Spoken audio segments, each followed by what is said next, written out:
Assalamu alaikum and hello everyone. I'm your host Hannah Zaberi and welcome back to another episode of Justice for All Now. Thank you for joining us on Muslim Network TV, America's only Muslim-focused network. You can always watch us 24/7 on Samsung Galaxy 19, Amazon Fire TV, Roku TV, and Apple TV. While speaking out about different ways we may seek to implement justice in all of its aspects within the Muslim community and outside of the Muslim community, we also tend to neglect the justice that needs to be afforded to our brothers and sisters with disabilities. This necessitates that the Muslim community, like other religious communities, should mobilize and advocate for policies to accommodate our disabled members of our community. Additionally, this also includes efforts to make our masjid spaces more accessible, accommodating, and welcoming for those with disabilities as well. These are some of the things that often come to our mind when we're talking about Muslims with disabilities, especially living in a post-pandemic world. Joining us today is Hannah Khan. Hannah Khan is the operations management at Mohsin, which stands for Muslims Understanding and Helping with Special Education Needs. She has many years of experience as a project manager and is excited to utilize these skills in her role at Mohsin. She's currently working on managing current programs as well as implementing new programs to benefit the special needs community. Her philosophy aligns with Mohsin in that every individual should be included and supported in all aspects of society. Welcome, Hannah. Assalamu alaikum. Thank you so much for having me today. It's such an important topic, so I'm glad to have the opportunity to talk about the rights of the disabled, especially during COVID. Thank you so much for taking the time out. I know when you're running an organization that is doing such important work and being so entrenched in the community, taking time out, your time is precious, and we're really glad to have it. Please introduce us to yourself to our audience and describe your background and how you got involved in special needs advocacy. Yeah, sure. So like you said, my name is Hannah and I'm the operations manager at Mohsin. The reason I got involved, I actually have a child with special needs. So, of course, like I have a passion to help these individuals and to help this organization grow. So I've actually been a volunteer as a project manager for Mohsin for a couple of years now. So I've gotten to know the team and see how they work. And I really, love how they work as professionals. So I just started working for them on an official basis in October. And I'm working on several projects and a few exciting projects coming up in the future, such as an adult day program that we're really excited about, which we were getting ready to roll out before COVID hit. So that kind of, put a little damper in our plan. But I'm just really looking forward to everything that's coming up in the future from Mohsin. I'm really excited about it. Tell us more about, for those of our audience that have never heard of Mohsin, tell us more of what Mohsin does. I know I've seen you at conventions, I've seen panels at conventions, and I've seen that Mohsin sign, but tell us more of the daily work that Mohsin does. Sure. So Mohsin is actually a nonprofit organization that's there to advocate for individuals with special needs. So we have actually chapters all across the nation to help us, reach that goal. And some of the programs we have, for example, is a masjid certification program. So just to really simplify that, because I could go on talking about it for a while, is that we ask masjids to be accommodating for those with special needs. And we have specific checklists and goals that we ask them to meet. So it could be anything from physical access for a wheelchair, for example, to, programs, khutbahs, awareness events, youth training, just really bringing that awareness to our community so that people are talking about the subject and are educated about it, and trying to get rid of that stigma. So, especially with the youth training, we have a next generation that's, learning about these disabilities and how do you socialize with those individuals. You mentioned the convention support. So like for all the major conventions, it's not, for example, we do like childcare, so those families can come. We do, and it's not necessarily childcare, but it could be an adult or anyone with a disability who needs support there. We do like ushering, helping with wheelchairs, helping with ASL interpreters.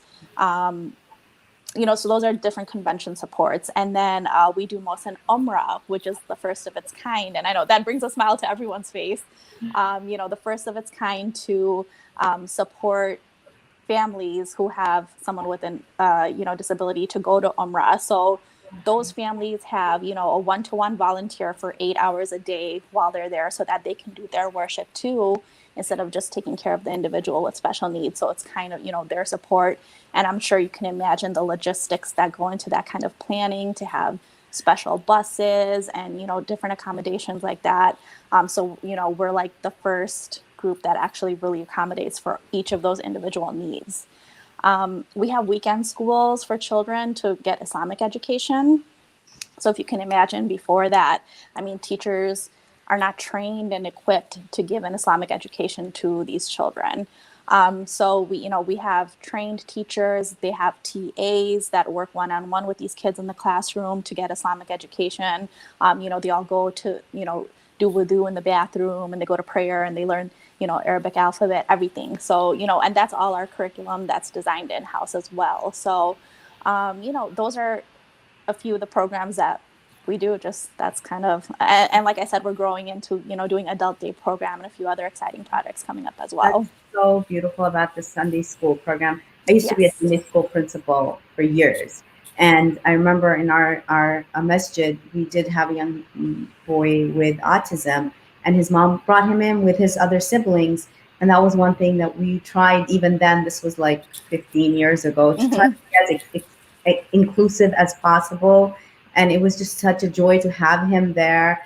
But we always felt like we didn't have the tools needed. Right. And it's not easy. It's like such a specialized field. Special education teachers, they are really specialized, to have that training.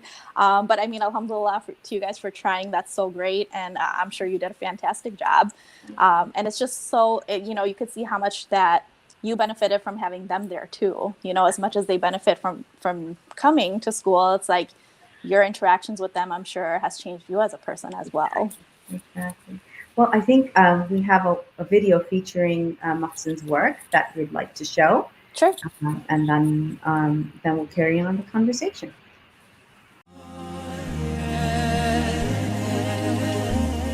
In a short amount of time, alhamdulillah, our organization, which seemed like a mere dream just years ago, has grown to unbelievable measure, mashallah. Yet we've just scratched the surface. And the more we do, the more we see there is to do.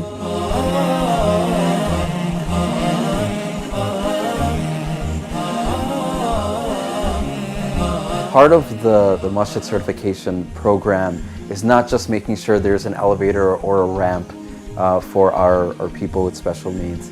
It's also making sure that we're elevating the conversation when it comes to changing the hearts and minds of the community.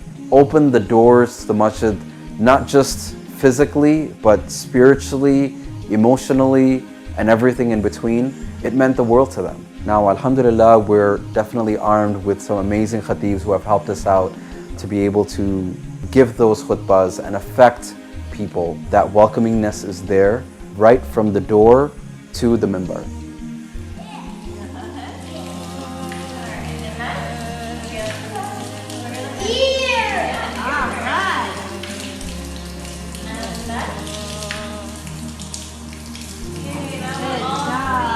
Everyone that works with kids with special needs, it's a reward itself, but being able to teach them Arabic letters and Quran and about our prophets and who is Allah, that's the best thing ever.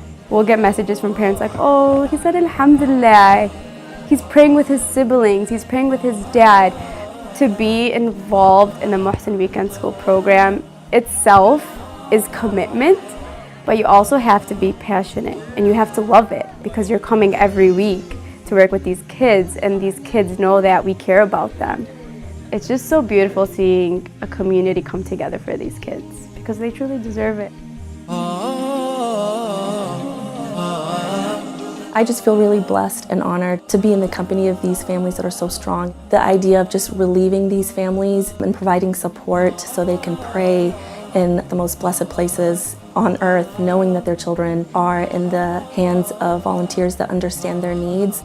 That's what Mohsen Umrah has been all about. By the blessing and grace of Allah, it happened. And a lot of these families are saying, that was a lot easier than I thought. Of course, it's challenging to travel, but at the end of the day, it happened, it was smooth. So if you have children with disabilities and you've thought about Umrah, but you've always felt that it's so unattainable, it's not. It could happen, and we're here to help you. And Mohsen Umrah is committed to doing this, inshallah, again and again, and we want you to join us.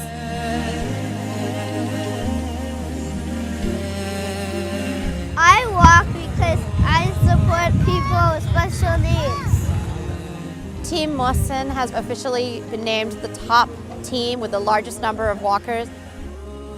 It shows how the community can come together and support our brothers and sisters with disabilities.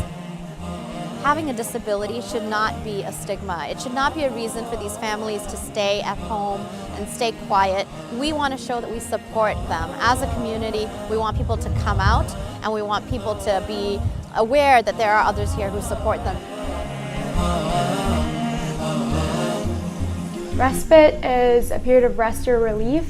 What we use it in terms of Mohsen is giving families that have people with special needs a break.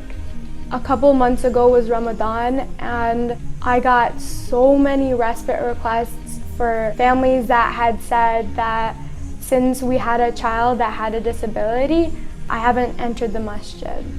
They haven't gone to Jummah Salah, they haven't been able to go to Eid Salah, they haven't been able to go to Tarawih, they haven't been able to attend a doctor's appointment. Their other children's maybe like track meet, go on a vacation, or even take a nap. As volunteers, we're able to give just a little bit of time, maybe 1 or 2 hours. If our intention is in the right place, what I tell our volunteers is that inshallah this can be a means for us to get into Jannah, because we're taking care of these beautiful people, these pure people that have disabilities, and that also allows the primary caregivers, most of the time parents, by freeing up their time just a little bit, we're able to hear their voices, and that's beautiful.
Muslims with disabilities growing in numbers, we think about the future. We think about residential facilities, support groups, consulting, youth training, other disability services, accessibility. To go beyond just the talk, beyond creating the awareness, to support and help these people. We need to be there to help them. We need to be there through Mohsen.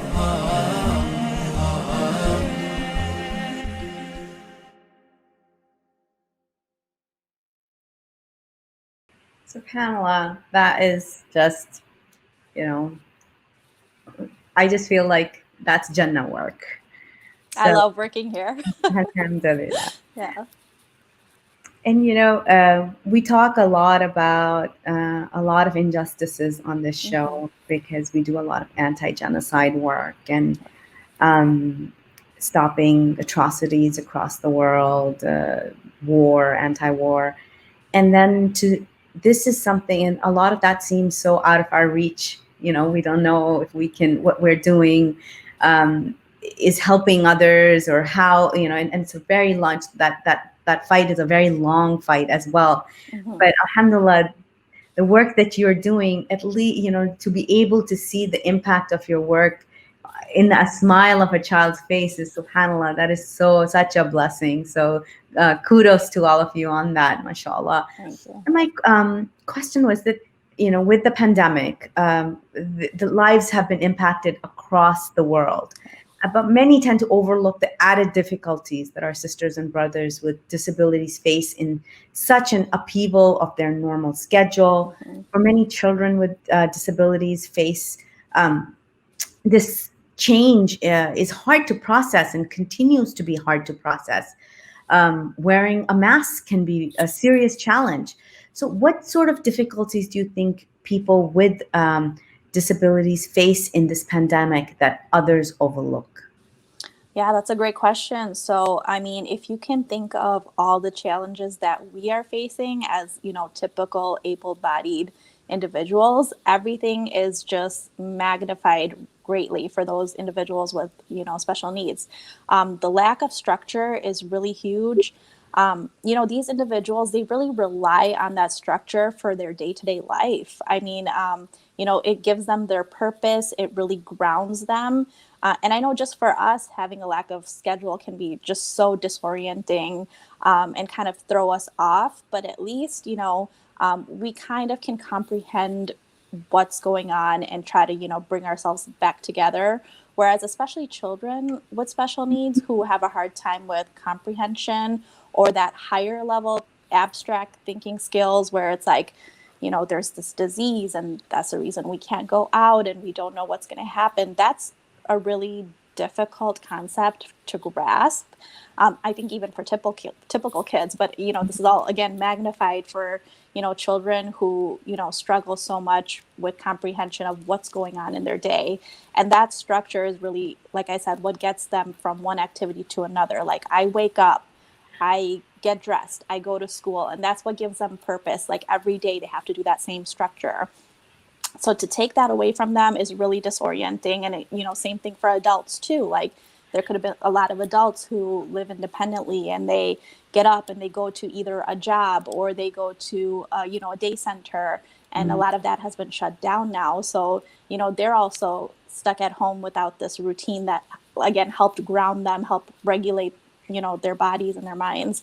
And then also, like, even for education, like the e-learning, the whole e-learning situation. And I know, you know, every parent can relate to that. You know, that's not really an ideal situation for any child. But for children with special needs during COVID, e-learning is really difficult because if you think about how their classroom is structured, they have specialists in and out of that room all day supporting them. So they have a speech therapist that comes in, you know, every day, as far as I know, like in most schools, they have a speech therapist that comes in every day, works with certain kids, make sure, you know, they're comprehending their lessons. If they need help with speech, we have occupational therapists that help with sensory. So if you can imagine, like if kids are, you know, overstimulated or understimulated, they, you know, they pull them out, they let them go jump on the trampoline a few minutes, they go bounce on the yoga ball, or, you know, all their, you know, tools that they have to help support these kids. And then they go back to the class and they can learn. That's not available through e-learning. And it's hard for parents, you know, especially if they're working, to come and give those kids those constant breaks and get them back on track. Schools have mental health specialists that help. They have social workers. They have, you know, all the supports that are kind of stripped away now with e-learning. And, you know, that's the really difficult part for the kids.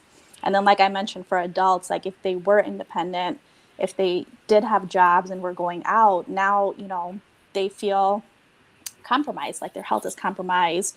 And, you know, a lot of them don't drive, so they rely on public transportation, which again is a risk to their life if they use public transportation, you know. And a lot of them, you know, they don't have the opportunity for work at home jobs. They go to vocational work and usually have to be on the job. And it's really difficult for them because either they have to risk, you know, this health situation, or, you know, they won't get a paycheck. So that's, you know, really difficult for both children and adults at this time. And this is so, and this situation has really bared the sort of discrepancies and like how it's revealed this innate ableism in our society. I'd really like to get your thoughts on what truths have been laid bare about the way people with disabilities are treated on a daily basis.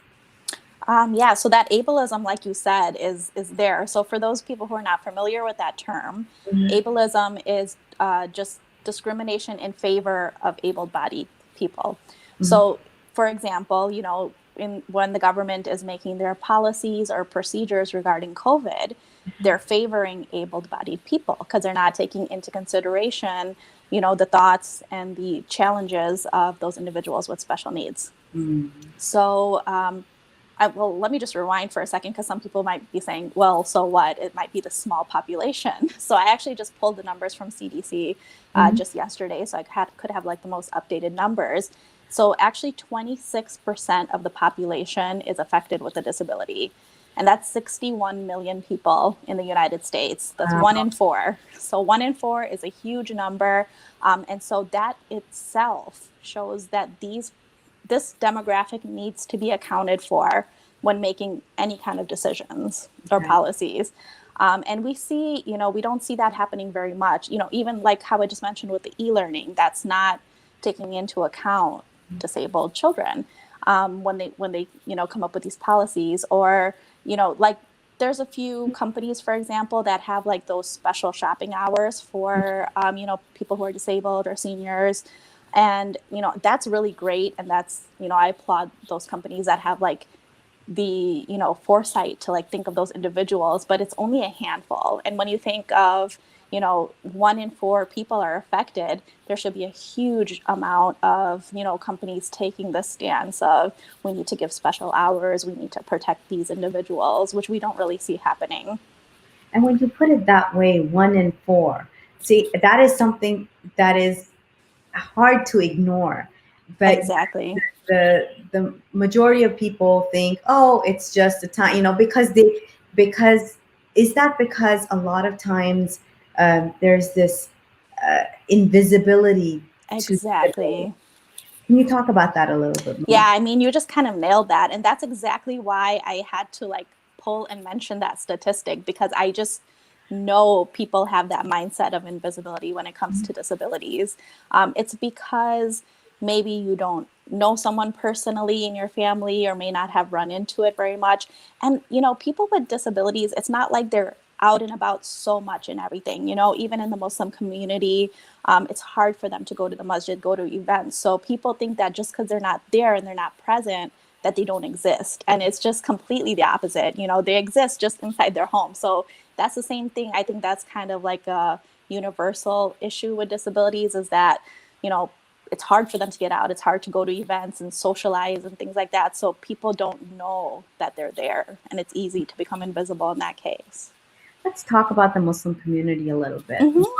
The masajid, they're opening up. Other religious institutions have either slowly reopened or are revealing plans to reopen.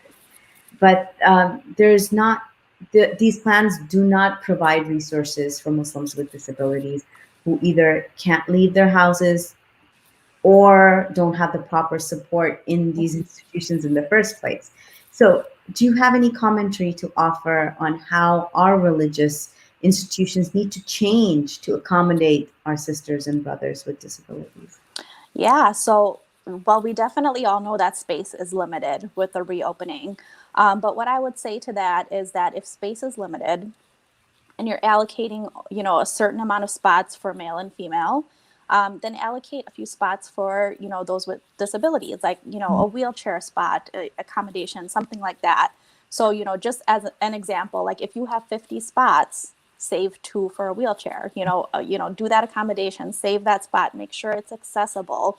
Shouldn't be just some spot in the corner that you threw on there just to have, to check off a box. And speaking of check off a box, I noticed like with Eid coming up, there's a lot of masjid that have like a registration form where you can fill out if you're going to be attending, so that they can, control the numbers. And I noticed that in a lot of those registration forms that there is nowhere to indicate if you need a special accommodation. So example, if you are coming in a wheelchair, if you need a ASL interpreter, as just a few examples, there's nowhere on that form to indicate your needs. And I think that is just such a simple change that they can make to, know who's coming to these events and how you can help support them. So that's, a couple of things they can do. And I actually want to give an example of, we have Eid coming up Friday, and there's a lot of masjids planning like outdoor Eid events. And we had a masjid leader, reach out to our executive director and say, hey, this is something different out of normal. What can I do to help, the disabled community? And I just feel like that is such a sign of strong leadership. And, may Allah protect that person who did that. Just to show, like, as a leader, you're thinking about everyone, not just able-bodied people, not just certain segment of people. Like, you're proactively thinking about everyone and then reaching out for help, because this is something different. Like, maybe they know in a regular situation how to, support their community, but in this, strange world we're in right now, they reached out, they asked for help, they asked what they can do. And I think that's just, what all leadership needs to look at. Like, if you are a leader and you've put yourself in that position, then you need to lead everybody, and you need to think about all their needs and how you can help them, and be proactive, like how this leader was. Don't be reactive, wait for something to happen and then realize, like, have that proactive thought process. I think that just shows such strength in your mind and your thinking when you're thinking in that manner. So I just wanted to give that really good example of someone who did that. And some of that happens when sometimes there are people in leadership who have people with disabilities in their family, so they actually know firsthand. So reaching out to people in the community who perhaps might be in that situation and bringing them on board, just so you can, look through at your community through their lives. Exactly. That's such a great point. Yeah. And then even, as you mentioned about the reopening, I had mentioned about the masjid certification program earlier, and I just wanted to kind of throw out there that this is actually a really good time for you to start looking into masjid certification, because, like, you're kind of starting fresh. You want to reopen in the best way possible, put yourself in a good position that, you're really looking after everyone. And there's actually a lot of our programs that can be done without even being open right now. Like, there's so much virtual, we could do virtual khutbahs around disabilities. We could do virtual awareness events. We've even done virtual youth training. So you don't have to wait till the doors open to even get started. So I would just say, if there's anyone in that position watching this video, to just reach out to us, and we can even help get that process started before you open. That's so, the fact that you guys are there and there's this resource in the Muslim community, this is something that absolutely, people need to know about. And I've seen this. Like, I covered, I used to work for a local newspaper, and I can tell you that this was something surprisingly, because a lot of times we feel like people are ignoring an issue, and a lot of times they just don't have the resources. Our community is strapped. Exactly. Like, they may just not know, don't have the experience, but that's what we're here for. That's what, that's why I'm so glad you guys are, helping us spread the word, so people can, like, know that we do exist and that they can, reach out for those resources. Exactly. And this is something that perhaps I'll jump to this question, that on your website, we found extensive list of resources for people with disability during quarantine. We would love for you to describe some of these resources and how you chose them. And do you recommend that other institutions, such as schools, have some of these resources on hand when they open up? Yeah, so the resources we have on our website, they're a mixture of different things. So some of them are resources that our team has put together, because, we couldn't find anything specific enough for our needs. And then other resources are things that we pulled from other places. Like, if we really like something, we pulled it to share with our audience as well. So one of the resources I do want to share is that we have actually something called a COVID social story that's in our shop section of our website, which you can download for free. And that's for people with caregivers to share with, like, children or adults with special needs to help them understand what's going on. So what a social story is like, it's like a visual, picture oriented way of sharing what's happening around the world or what's happening in that specific child's life. So there's all different kinds of social stories you can do. So this one is specific to COVID. So it kind of talks about COVID and why is the masjid closed and things like that. So it's like really specific to our Muslim community and families. So that's something like I would recommend if you have someone in your family with special needs or disability, to go download that free PDF and share that with them so they can kind of help, understand what's going on. Like a lot of kids are, could be nonverbal, and like those pictures really help, help them understand what's happening. So that's one of the resources that was made by our team.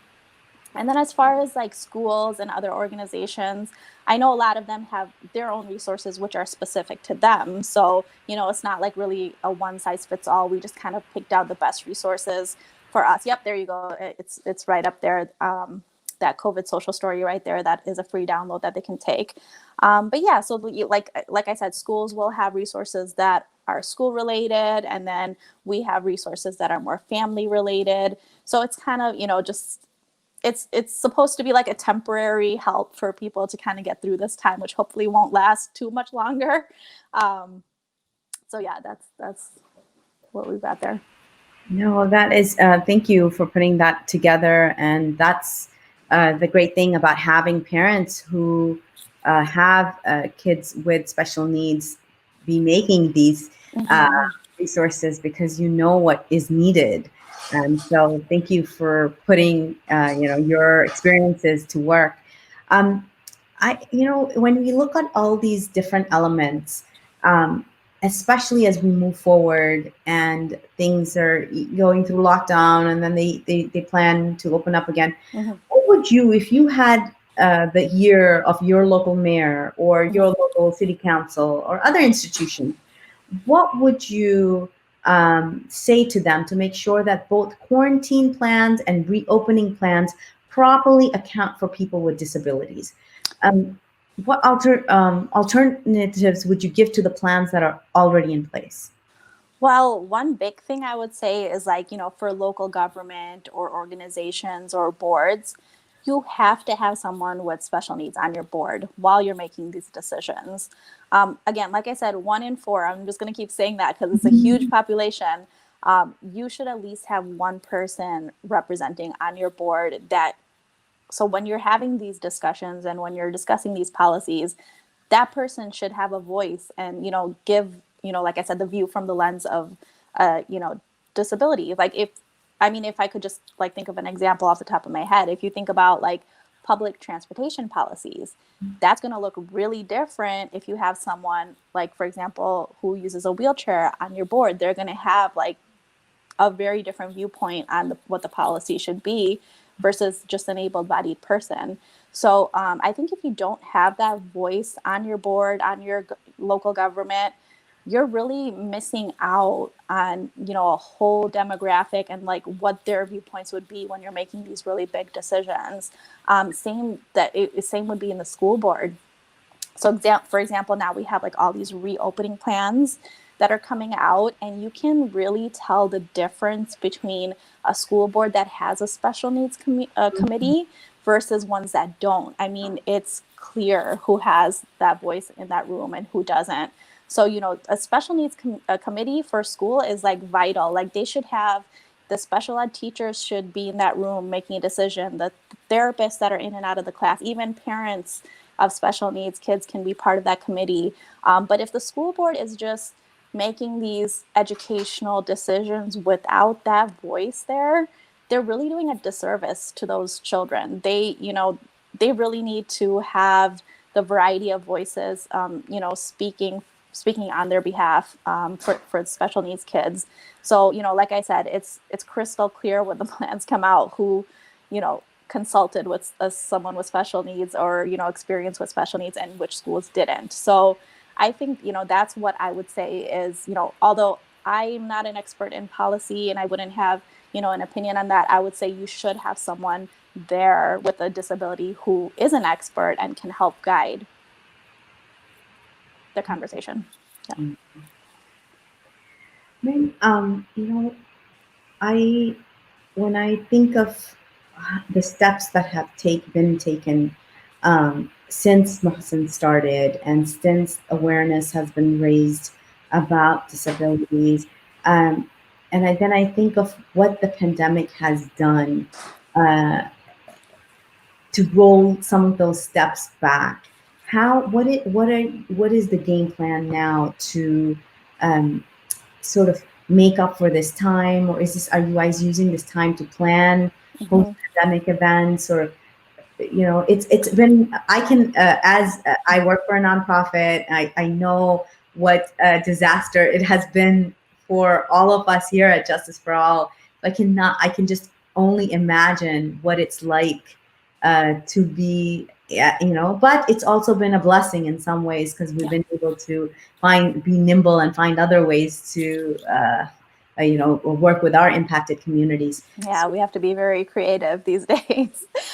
So yeah, we just keep going as much as we can. So, whatever programs can transfer to virtual, we've done that. So like, for example, support groups, like we've been able to do virtually. And actually that actually has worked out really well too, because support groups are normally locally in the masjid. So being virtual, you kind of can talk to people from all over the country and like give each other support too. So that's been really nice. Um, e-learning has, the weekend school has How can switched someone, to, if I oh, don't, sorry. Sure, how can sure. someone join a support group? Okay, so like on our social media, you should probably follow our Facebook page, or we have an Instagram page as well. So we always post on their events coming up. And also, if you go to mosin.org, there's an events tab that has all our upcoming events. So all like the support groups and whatever events are coming up, we post them on there. So they can join. And there's usually a link to like register yourself for a support group, so you can join that. So those support groups are actually run by licensed therapists too. So, they help facilitate the conversation, and everything's confidential. You sign like a waiver and everything, so it's like very confidential and safe place. What else were we saying? Oh yeah, so weekend schools, like we've done e-learning. We have like a whole e-learning program that is definitely challenging. Like I said, e-learning is not easy for special needs kids, but we're just doing the best we can, one-on-one lessons with e-learning. Our respite program, which was such a great program, is on hold right now because we can't have volunteers go into the caregivers home at this point. So that's a bit on hold. Our adult program, which was about to open, like I said, is on hold. So anything, that could be compromising to anyone's health, we've just held off on because it's just, it's not worth it to get anyone sick or anything like that. But, we're doing other things like for Eid, we're doing Eid drive-bys all over the country. So that I'm really excited about that. It's like we have, chapters all over, New Jersey, DC, Bay Area, Houston, Dallas. So Michigan, I don't want to leave anyone out. But we're doing like a Eid drive-by. So it's like an Eid parade. They can go, pick up treats, do little thing like that. So we're trying to do as much as we can to just keep going. And like you said, this is actually a really good time for planning. So we've definitely taken advantage of that to do a lot of future planning and things like that. So just trying to make the best efficient use of time. That's great. And sometimes we think about this, like what can human rights organizations like ours do to support your work, or even when we think about the camps, right? Like the Rohingya Mm-hmm. camps, or uh, and if we're talking about Kashmir and we're talking about what is happening to the people under the lockdown, I would love to hear your perspective on how we can be more inclusive in our work when we're talking about disability rights. Yeah. So, I mean, like when you think of a like justice organization like yourself, I mean, justice is for everyone, right? It's not really like for one person or the other. And all the rights of people with disabilities are very similar to those who for able-bodied people. So, for example, they want free free and fair public education, and that's an issue. And they want affordable housing, healthcare, fair wages, everything like that, which is, similar to what typical people would want. Mhm. So, that doesn't really change. It doesn't need to be like a different kind of justice for those with disabilities. So I would just think like maybe if you're an organization who wants to help, to go back and look again, like I said, look at all your policies and, you know, the things you do through the eyes of someone who's disabled, and see, you know, how you can help. And if you have a hard time doing that, that's something like you could reach out to an advocacy group like ourselves to kind of help you out with that, you know, and see like, because I mean, every organization is so different and has like specific goals that you would have to look at each one and kind of see. But that's what I would say is like, look at your goals and your policies through the eyes of someone with a disability. For like one really simple example I could give is if you're making some, you know, really great videos, they could probably be closed captioned. You know, so just like little simple things like that that you can do to kind of include everybody.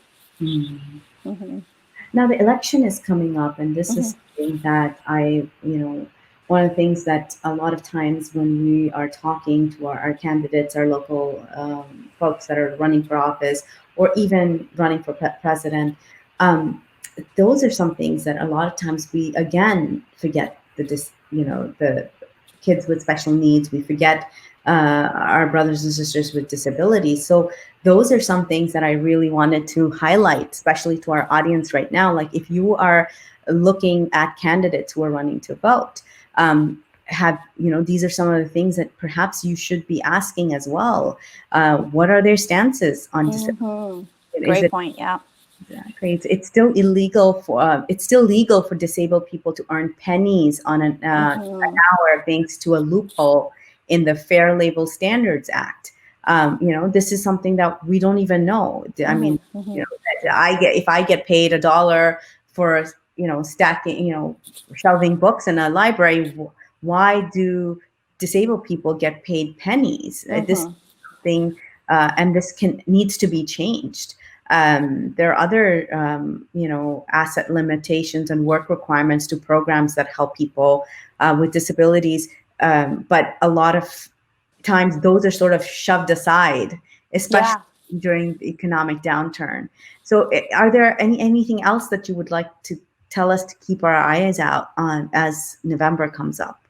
Yeah, I mean, like we have such great Muslim organizations that are very political, I guess is the word, and they like really strive for that political action. I would love if those organizations like had a special segment for, the disabled population to help them understand all of these policies. Like the one you just mentioned is such a great one to talk about. And, like as them being experts in that field of like government and politics, it would be so great for them to like just help educate the people, on these very specific topics. So that, that would be something that I would love, and that would be great as we're getting closer to November. Like we're not really a political organization, so we would need that assistance from somebody to kind of really help explain those policies. And even like for the voting itself, I mean, now, like with the pandemic, I don't even know how that's going to work, but even just getting to the polls and voting is a challenge, if you don't have like the transportation.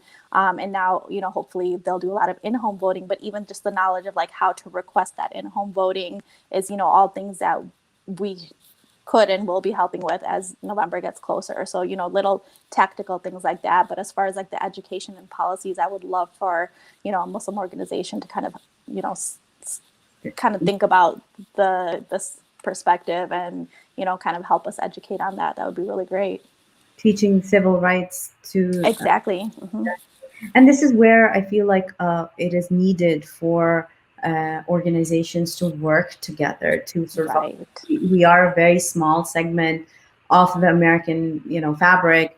And for us to, when we're working in our niches, it's great to collaborate and bring, so that would be something that we can pitch to other. Yeah, that would be wonderful. Yeah, alhamdulillah. This is, as we're wrapping up the hour, I know we've just got a few minutes left. Is there anything that we might have missed out, an overall message that you would like to deliver to our viewers about the pandemic, impact of the pandemic, or just living life in a family with someone with special needs, And that I would really like to hear that. Yeah, so just like to close out, I would say that this pandemic has really hit hard for special needs families. It is, magnified by times 100 of like what everyone is feeling. So I would really say, like, as we move forward, for everyone to kind of think about what are your neighbors going through, what are your friends going through that have someone with a disability, and look through that disabled lens. And as even for leaders, like I mentioned earlier, who are reopening masjids or have a leadership role in policies or procedures, it's so important again to consult with someone who has a disability while you're making those decisions, just so that these people are all included, as we go forward and reopen and go on with our lives. Okay. We have a question from an audience member. They'd like to know how they can become involved. Oh, I love that question. So I would love if you could go to mosin.org, which is our website. And there's actually a contact us button where you can choose to just reach out, or if you want to be a volunteer, there's an option that you can click volunteer. And then we actually have a volunteer coordinator who, does really good job, like helping people figure out what segment they want to volunteer in. There's a couple different programs they can do.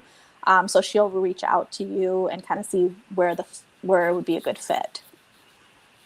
Mm-hmm. So that was easy enough. So visit mosin.org and sign up to volunteer. And we hope to see many more of our brothers and sisters who, the pandemic has really put our lives in a twist, right? Like it's brought a lot of things that were priority up front. Like, what is my goal in life? And so there are so many opportunities, and we try to present them as much as possible. And this is a beautiful opportunity to give back, at this time, and especially as the pandemic leaves more people disabled. Like, even people who are so true. Mm-hmm. Mm-hmm. So they're like with a lot of it's affecting hearts, it's affecting kidneys. A lot of more people need help now, and so if we can people that follow the call. Well, thank you so much for being here. Thank you. I appreciate it. Part of our show, and we'd love to have you guys back on. If you have a program coming up that you'd like to let the world know about. I would love that. Thank you so much. Thank you so much. From my end, I would like to highlight today that you guys joined us for the Kashmir rally this weekend and made it superbly, amazingly successful. We're following up on that with a Twitter storm on August 5th. Every one of you that was watching, it takes a few minutes, get on Twitter and tweet with Kashmir Action is the hashtag. We want as many people to raise their voices for Kashmiris as August 5th comes around. This is a day when they were reoccupied and are crying for and demanding their justice for their people. So thank you so much. Again, you can find out more about the Twitter storm on www.justiceforall.org/Kashmir Rally. The video for the Kashmir Rally is also up on that page, and you can watch it. Please watch it, share it, let people know this was an amazing opportunity for us to bring diverse voices, Kashmiri voices, to the table. And it was the first time that people who were in positions of power got to hear activists and journalists and scholars about what was going on the ground, and talk beyond jargon and talk beyond just. So this was it was a very powerful moment, and we're really, really grateful for all of you that joined in. We will be re-airing it on Muslim Network TV August 5th. Thank you so much for joining us today. Assalamu alaikum.